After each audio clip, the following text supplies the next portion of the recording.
अभी जो चुनाव हुआ उसमें हरियाणा में जो हुआ तो उसमें जलेबी चल रही थी जी। फिर जो है वो जलेबी से भी बेचारे गए। जो बटेंगे तो कटेंगे या एक रहेंगे तो सेफ रहेंगे, ये जो नारा है मुझे लगता है कि इस इतिहास की हकीकत है। तो लोग कटे थे, क्या मारकाट हुई थी, किस तरह से कत्लेआम हुआ था, किस तरह से घर के घर तबाह हो गए थे, लोग भाई भाई से अलग हो गए थे।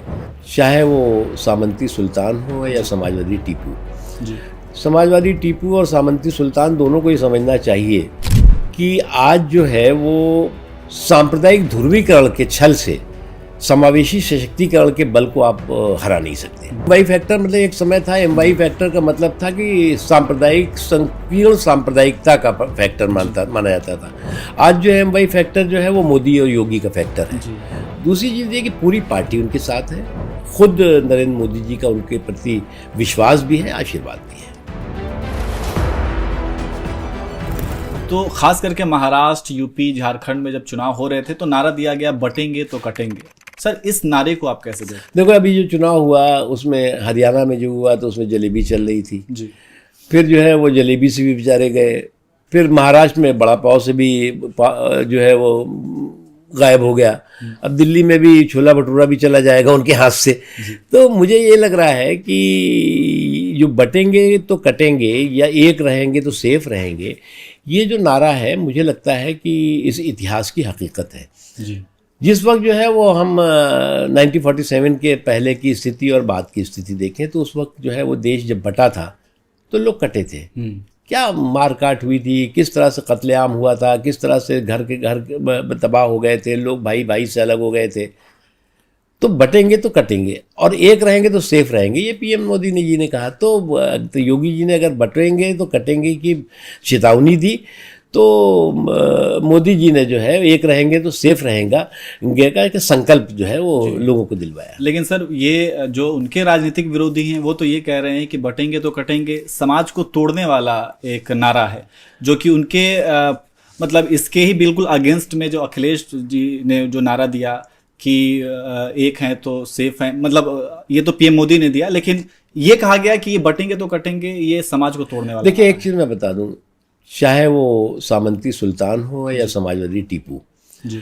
समाजवादी टीपू और सामंती सुल्तान दोनों को ये समझना चाहिए कि आज जो है वो आप जो है वो सांप्रदायिक ध्रुवीकरण के छल से समावेशी सशक्तिकरण के बल को आप हरा नहीं सकते।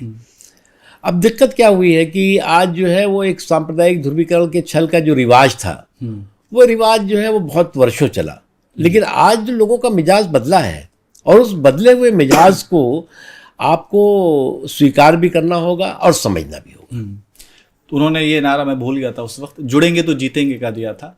लेकिन सर, बटेंगे तो कटेंगे इसको लेकर के अगर आप ये कह रहे हैं कि ये इसमें किसी भी तरीके की तोड़ की बात नहीं है, तो फिर महायुति के ही कुछ नेता हैं, पंकजा मुंडे, अशोक चौहान, अजीत पवार, इन्होंने भी ये कहा कि महाराष्ट्र में इस नारे की कोई ज़रूरत नहीं है, ये झारखंड में और यूपी में चलता होगा, यहाँ पर इस नारे की कोई ज़रूरत नहीं है। देखिए, वो तो व्यक्तिगत रूप से देखिए वो उनकी पार्टी है और उनके साथ साथ लोगों के अपने अपने विचार होते हैं।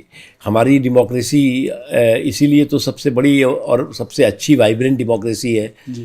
कि लोग जो है वो अपनी बात को वहाँ के ज़मीनी हकीकत और के अनुसार करते हैं। अच्छी बात है, ज़रूरत ना हो, अगर ना बटे और ना कटे तो ये सबसे अच्छी बात है। लेकिन सर, सवाल फिर ये भी उठाया गया कि अगर बटेंगे तो कटेंगे योगी जी ने नारा दिया, तो फिर प्रधानमंत्री मोदी जी ने एक है तो सेफ है क्यों नारा दिया? वो भी इस नारे के साथ जा सकते थे। तो कुल मिलाकर के अप्रत्यक्ष रूप से वो भी इस नारे को दरकिनार कर रहे थे। नहीं, देखिए यूपी आप देख लो, यूपी में एमवाई फैक्टर इस वक्त जो है वो सबसे बड़े जो जीत का कारण है वो बन रहा है। एमवाई फैक्टर मतलब एक समय था, एमवाई फैक्टर का मतलब था कि सांप्रदायिक संकीर्ण सांप्रदायिकता का फैक्टर माना जाता था। आज जो एमवाई फैक्टर जो है वो मोदी और योगी का फैक्टर है। और उस मोदी और योगी के फैक्टर ने जो है वो उत्तर प्रदेश के राजनीतिक माहौल को जो है वो बहुत सकारात्मक और रचनात्मक बनाया। लेकिन सर, आरोप तो ये भी लगते रहे हैं कि मोदी और योगी, मतलब प्रधानमंत्री मोदी और योगी आदित्यनाथ में मतभेद की भी खबरें आती रही हैं और एक दूसरे के ये राजनीतिक जो चीर प्रतिद्वंदी। देखो, जिनके पास कोई काम नहीं है वो जो है वो मतभेद ढूंढते रहते हैं। जी।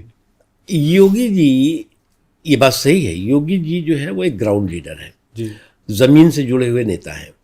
और मोदी जी ने उनके पर जो विश्वास दिखा करके उनको जो है वो उत्तर प्रदेश के एक देश के सबसे बड़े राज्य का मुखिया के तौर से उनको जिम्मेदारी दी, उसमें वो उस कसौटी पे वो खरे उतरे हैं। लेकिन सर ये जब लोकसभा चुनाव के जो नतीजे आए, खास करके यूपी की मैं बात कर रहा हूँ, तो उसके बाद से ऐसा कहा जाने लगा कि योगी जी के खिलाफ एक लॉबी तैयार की जाने लगी कि जो नतीजों को लेकर के। देखिए एक बात बताऊं मैं आपको, योगी जी के खिलाफ कोई लॉबी भी काम करने वाली होती नहीं है। योगी जी का जो मिजाज है और जो काम करने का तरीका है उसको आप अगर देखेंगे तो ये लॉबी फाबी कुछ नहीं करती। दूसरी चीज़ ये कि पूरी पार्टी उनके साथ है, खुद नरेंद्र मोदी जी का उनके प्रति विश्वास भी है, आशीर्वाद भी है।